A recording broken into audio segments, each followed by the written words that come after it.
So good morning. My name is Tom Wickham-Jones. I've been a developer and implementer of the Wolfram language for many years. And today I'm going to talk about CUDA and the Wolfram language. So let's get going. So when we talk about CUDA, we're talking about GPU computation. That is graphics processing units for general computation.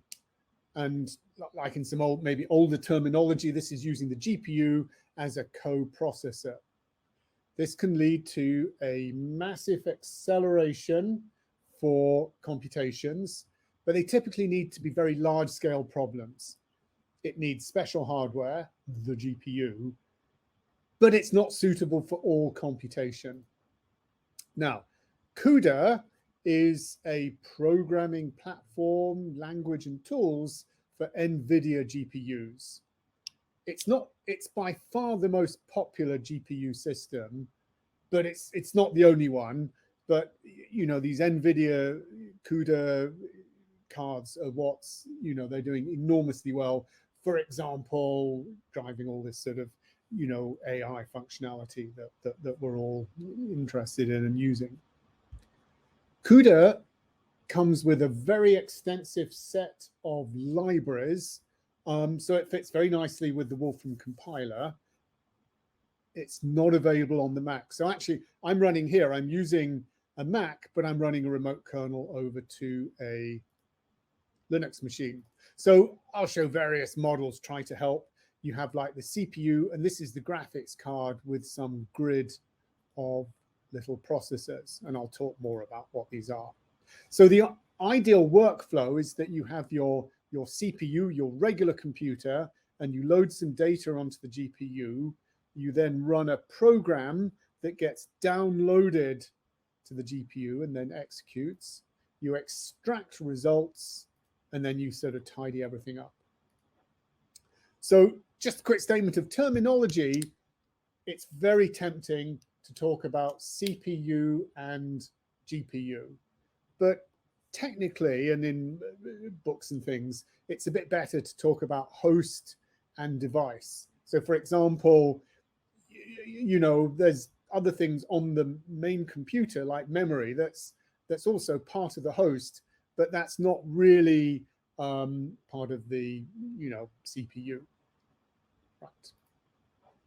So let's compare the host or CPU versus the device or GPU. So on a CPU, the philosophy is it's very much a single core, maybe, and you know, in modern processors expanded to a smallish number of cores, but much more than 24 is getting kind of exotic.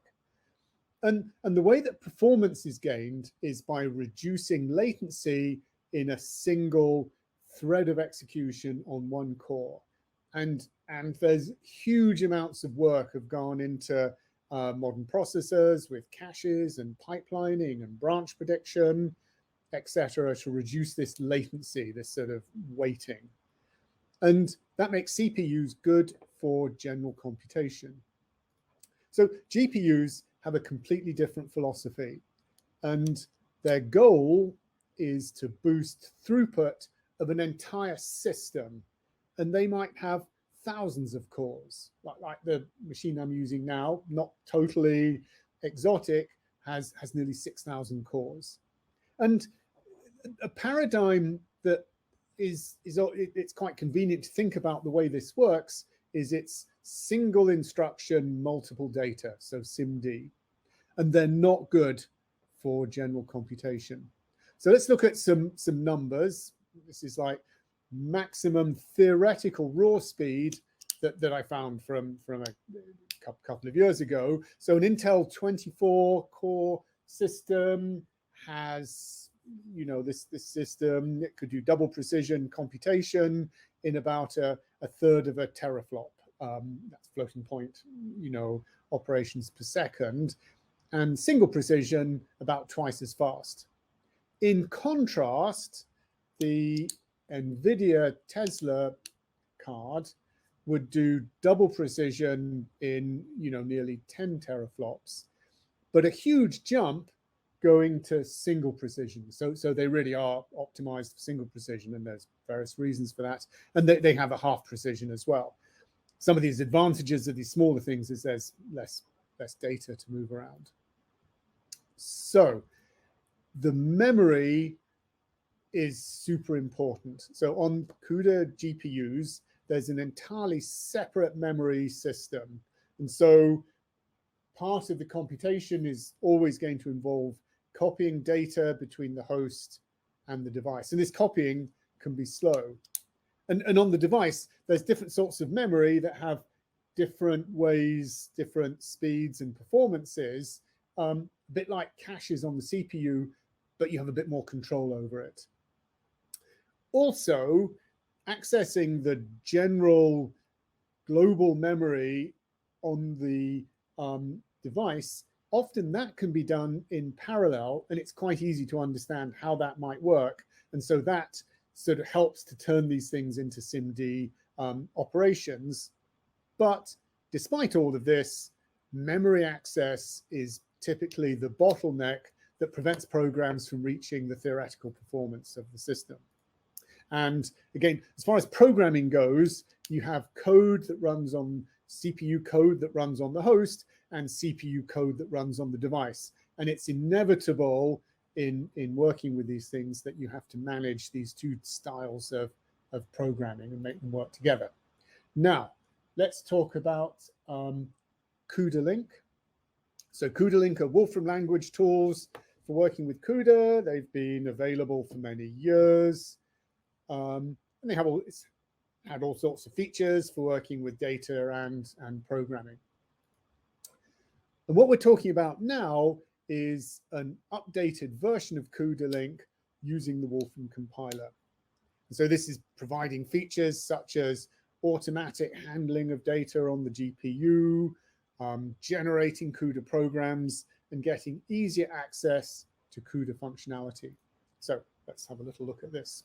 So first of all, this was something that often in the past has been kind of complicated and kind of a bit challenging, and that is how to set up the system, the configuration of the system.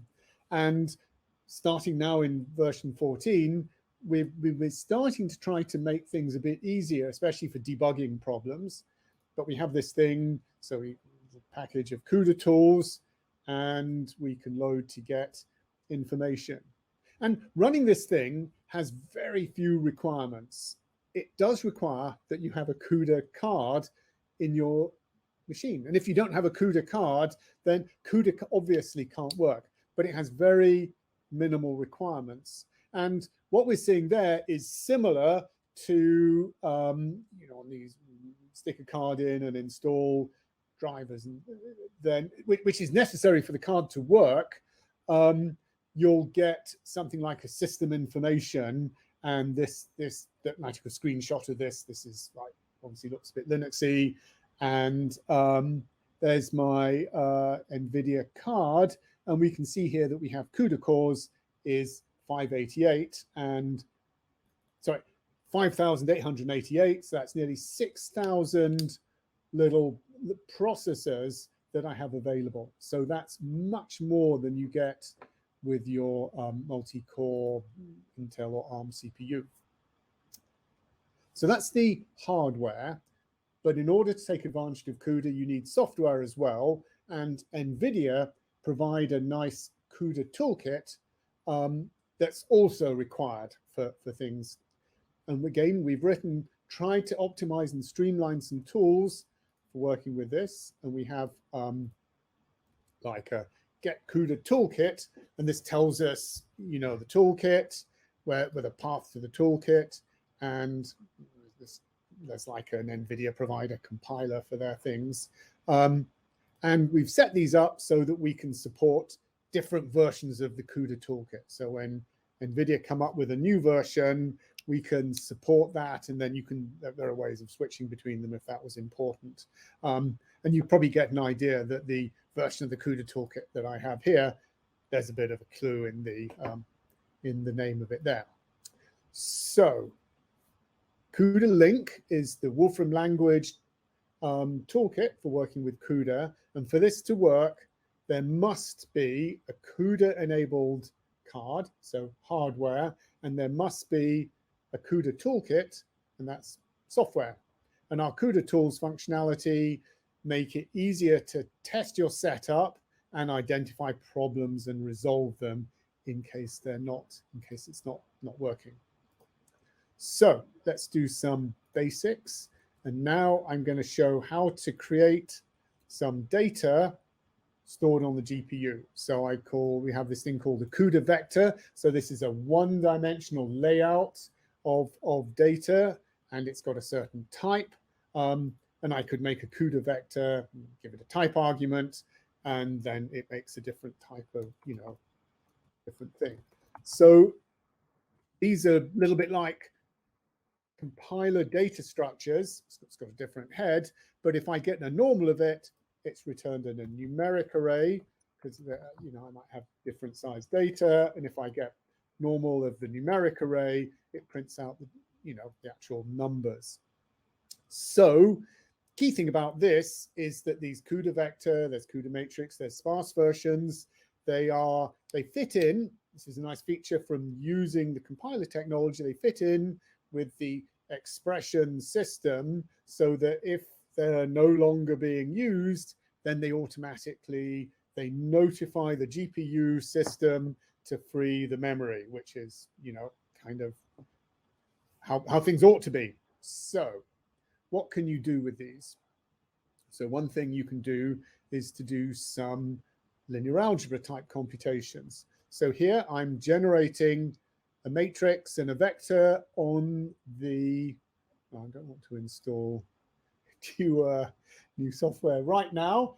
I'll go back to answer these questions. There's questions, they're good questions. I'll answer them at the end. Okay, so right. So I've done like a linear algebra computation, and that's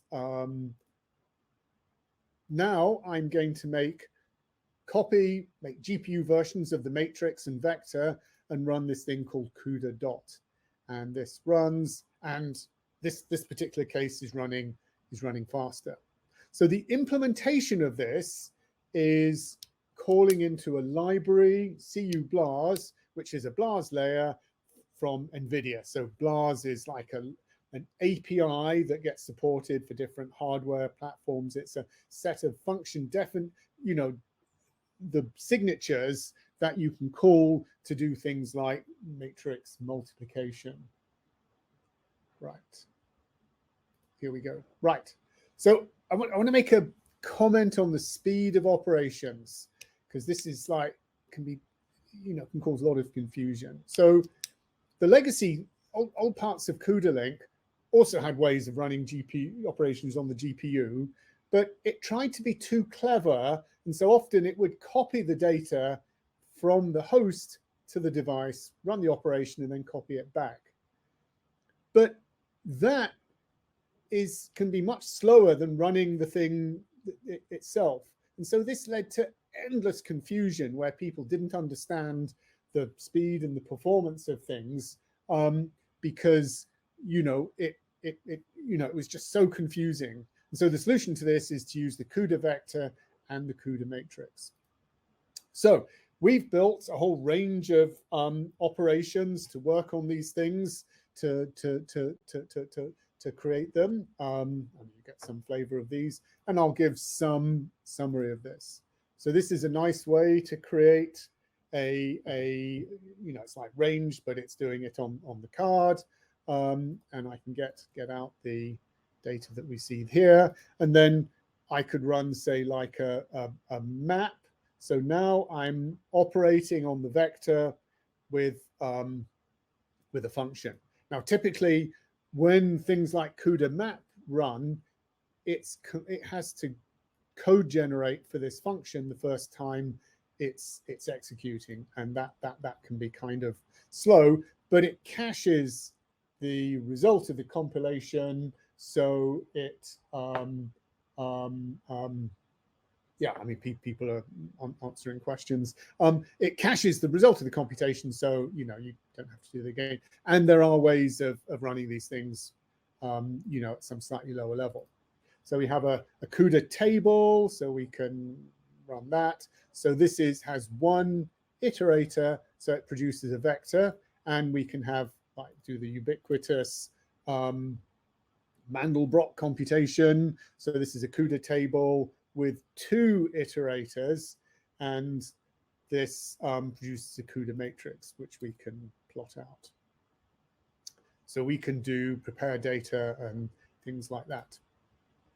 So we've got access. This is using NVidia built-in libraries. I mean, I'm only generating 10 of these, but probably you want to work with much bigger sets of data. So you can do random, there's a sorting, and devising algorithms to do sorting over this sort of hardware is pretty interesting. Now, I think one key point that, again, can be endlessly confusing is these are not individually, these are not necessarily faster ways to do these sorts of operations. So they're running on the device, and they can fit in part of some bigger algorithm or computation that might need fast access to floating point, to random numbers without having to copy them back and forth. So I think that's kind of a key point. Now, I want to talk a little bit more about how these things are implemented and see about how we can use the compiler for this in a more explicit way. So, as I said, there are two types of programming, and we have a compiler environment that's set up that runs on the host, and this has all the definitions for working with CUDA libraries and things, and it's possible that you might invoke function compile using this compiler environment. And this is going to generate code that's executing on your CPU. In addition, there's a device environment, and this is when you're code generating to run on the device, but this often gets used automatically because there's a set of functions that make that easier. So let's look at some CUDA programming, and the idea here is that we are using the Wolfram Compiler to generate CUDA code. So it's actually code generating, and this is a pretty nice feature and a consequence of the compiler. This is how we implement CUDA table and map and everything, and it can make a nice concise workflow, and it can save all sorts of details of working with CUDA and allocating. So still, it's useful now to have some knowledge of how the system works, and this is one version of this. And so you have threads that are organized into blocks, and then blocks are organized into a grid. So every thread is running on one GPU core, and the threads have an ID inside the block, and then each block has a certain number of threads, a dimensionality, and each block has to have the same dimensionality, and each block has an ID. And there's a shared memory system that runs for everything. Now, you can also have, a more, 2D or 3D grids, but they're kind of the same, similar types of things. So that's the layout of the system. And so now let's see like a very simple basic CUDA kernel. So it's a Mathematica function that we have, and we've got a C array of reals. It's got the number of the length, and we're going to add something to it. So we enter that, and we call a CUDA compile export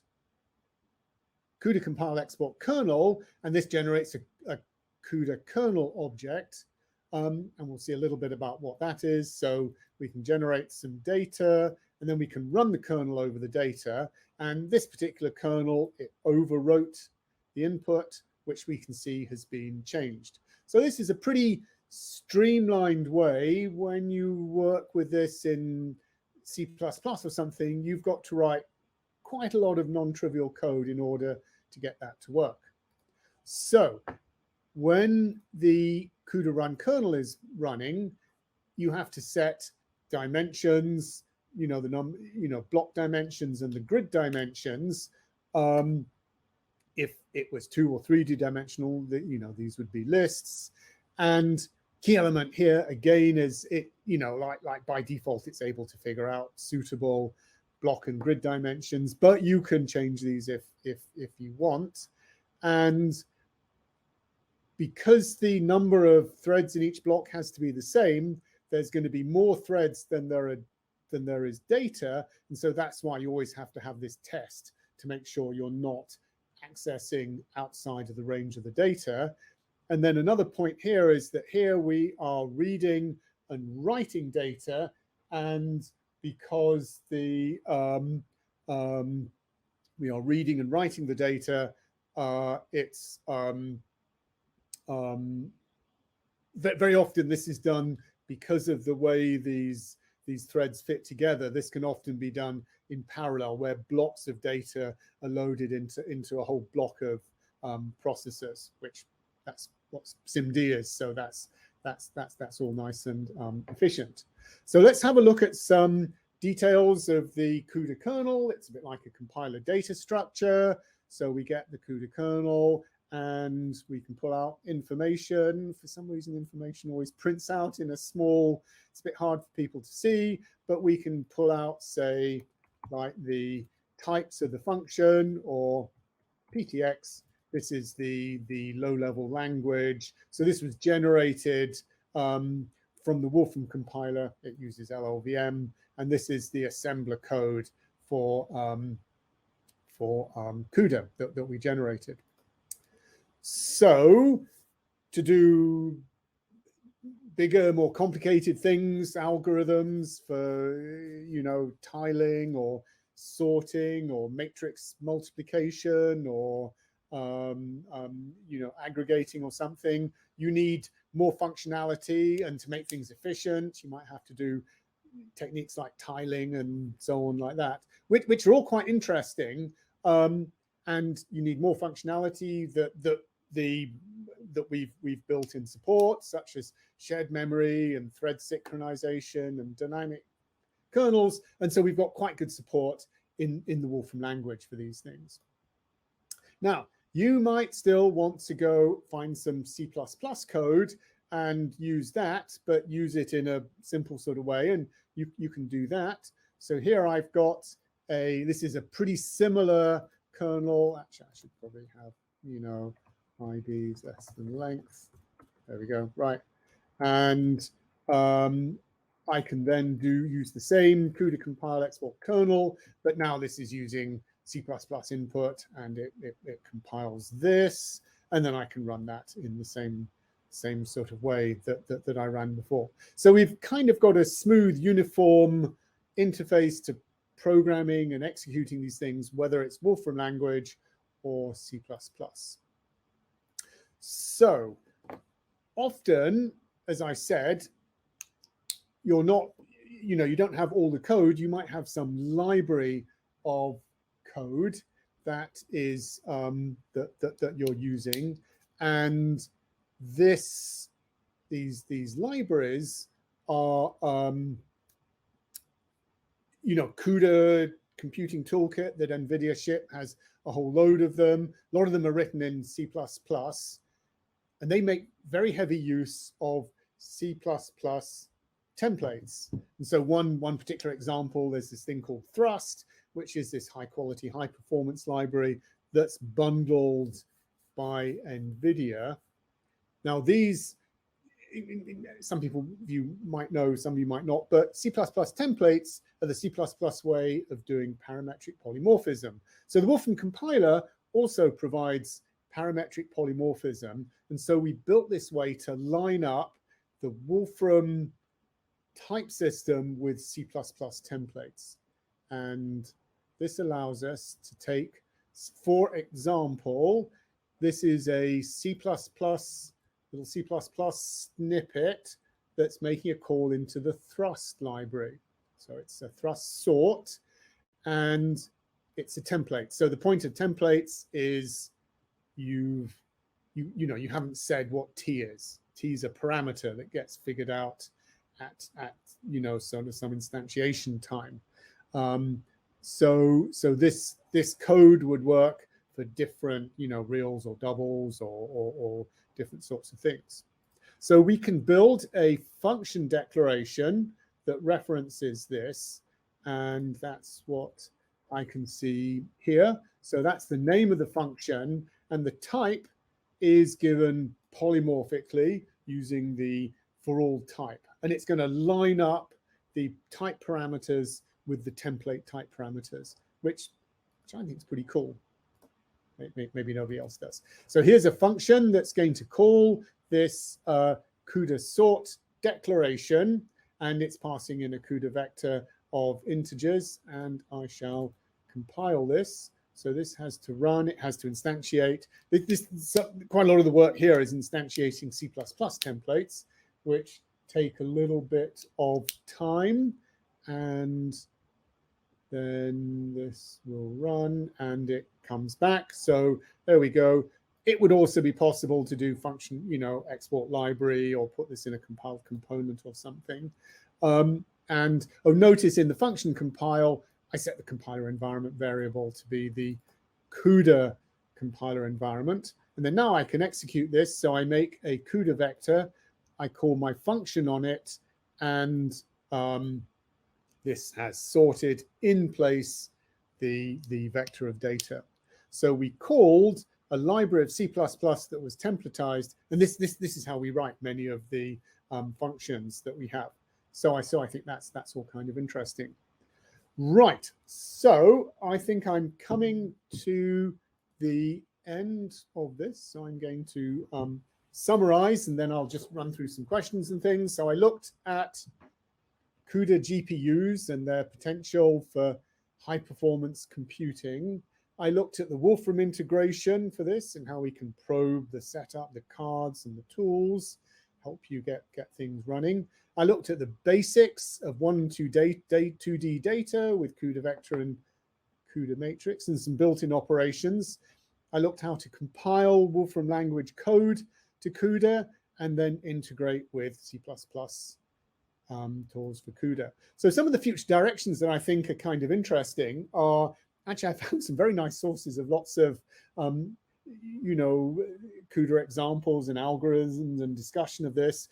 And I'm working now to try to translate these, which I might find an intern into Wolfram language versions, because that makes sure that our code is working, our implementations are working properly, but there'd also be a really interesting set of learning resources. And a way then we could start to build some unique algorithms and tools that could maybe enhance the Wolfram language. This is also a great way to learn about and experiment with the CUDA system, and it really is a different mindset. I think you have to throw away everything you've thought about your CPUs and start thinking anew, and it is a lower level type thing. And here's an interesting workflow that I would like to optimize, which is prototyping these things in Wolfram and then just taking these CUDA kernels that you created and just, their expression, so we can just take them out and running them directly in some large scale production system. So I'll just give a few thanks. So I've been working on this, and there's members, particularly Fahim and Ilian, have been helping with this CUDA work from the Wolfram Compiler team. But I'd also like to give a call out, mention Thomas Fry, who's a CS student from Bath University, who spent a placement year with us working on this, and I think it's all been pretty nice. And that's just also calling out that we have an active intern program, and we get quite a few interns coming through, and they always have a really fascinating time, and we're always keen to meet bright young people, and yeah, they always have a really interesting time. So that's the end of my talk. I think I'm going to stick around. Some of you may have to go off to other things, but I'm just going to go down through the questions and try and answer them. So question number 1, will there be a future support on Apple's GPU or others? Yes, I mean, maybe, but, you know, CUDA is enormously dominant. It just does a ton of stuff more. Maybe if there was, you know, every time people always ask this, but these other things just do an awful lot less. I mean, there is huge amounts of resources and material and knowledge about these CUDA things, and that's not, you know, when I see, you know, like a BLAS layer for Apple or something, then I will be interested in this. And you know, sometimes people they send me some, oh, you know, Apple's faster for this thing, but then they can never send me any follow-up and backup. And so I believe in actual, you know, real things that I can see and feel and touch. So that's my answer there. So is there a handout coming? Yes, I'm going to make a slightly polished up version of this notebook, and I'll be uploading it, and with my talk from yesterday. So if I turned an Intel-based Mac into an Intel-based Linux machine, would an NVIDIA-based GPU be able to run Mathematica CUDA? Right, so there's no such thing as Mathematica CUDA, there's just CUDA. So if you have a machine that can run, that has a CUDA card in it, you know, so you can see like the system information, if it has a CUDA NVIDIA card that is supported by, you know, NVIDIA Toolkit, then we will work with it. Okay, so that's your question. So, but if you have an Intel-based Mac, I don't know how easy it is to put extra hard. I mean, if you're buying a Mac like, you know, a MacBook Pro or something, you know, it's pretty hard to put in extra hardware into it. Right. Does anyone have any experience of adapting this tool set to drive Google Cloud TPUs? Guessing this would require mapping to XLA. Sorry, I don't have a good answer for that. I'm going to have to research into that, but it's probably an interesting question. What's my take on Mojo? Mojo's a language that is using a compiler-based system. And it can also, it's pretty interesting. So I think usually when I look at things like this, I think there are things we can learn from it. So I think we have some advances and they have some advances. So David Galby wrote, a CUDA core is an ALU or CPU core. Many ALU CPUs have 32-bit. So the name core count for the number of CUDA cores is very misleading. I mean, all I'm saying is that's what someone's saying it's misleading to call them CUDA cores, but these are the things that are running the individual threads, and in that sense, they are CUDA cores, and that is what the NVIDIA system information tool uses. So I think it's, you know, we're just following. I think it's not unreasonable to follow NVIDIA practices.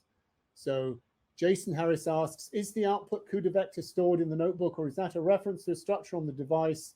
Could you do Command-Shift-E on one of those outputs? I think it ought to be not stored in the thing, but, and we've been doing a bit more work on this. Where are we? So I think that's just it's not really storing the data, I don't think, which it shouldn't. It shouldn't store the data because the data can be massive. And if you were shipping it back and forth between the, you know, host and the device and the front end, that sounds like a great way to become very slow. In a Mac laptop environment, is there a convenient and efficient way to use CUDA GPUs?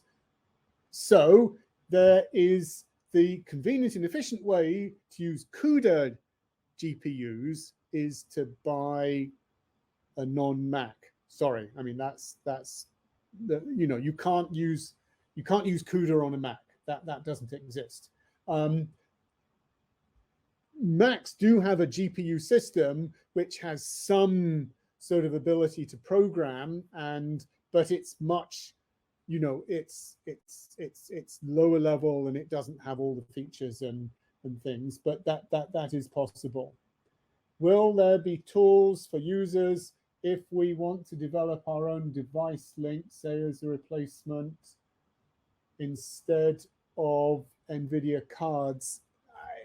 That's a slightly, right, so will there be tools for users who want to, I mean, that's a slightly vague question. I mean, in some sense, yes, there's tools, you know, that we, you know, that's what we can build. If there was something important that was a replacement for NVIDIA, fine. But, you know, NVIDIA they are the market leader by a long, long way, and I'm going to follow success. When there is something that's important, or if someone comes along with some card and they want to have a consulting project, yeah, sure, I'm sure we could extend to support that. But I think it's just the case that CUDA is very dominant, you know, and there is an awful lot of resources from that. Working with these other tools, you're going right back to the beginning and you'll be implementing everything. Now that might be fine if that's you know, okay for you. Right, I think I've answered all the questions, I hope. And I think I'll wrap up if there aren't any more. I'll be, oh, here we go, right. So I meant to ask, will there be comprehensive documents and walkthroughs and tutorials? Yes, that's a good question, Sylvia. So Sylvia's asking here, she meant to ask, will there be comprehensive documents and walkthroughs and tutorials? Yes, we're going to try to sort of improve the documentation and make lots of examples. As I said, I think this is a really fascinating way to learn about the technology and to use it. So, I mean, I think that's a great way that the Wolfram Language tool set is. It's a great way of learning about things because it lowers the barrier for accessing them. So I think that's all quite useful. Right, okay. I think I'm going to exit unless there'll be opportunities to ask me questions, and that sounds good. So let's make sure if I click on the right button, I'm going to exit, and thank you all very much for coming along. Thank you.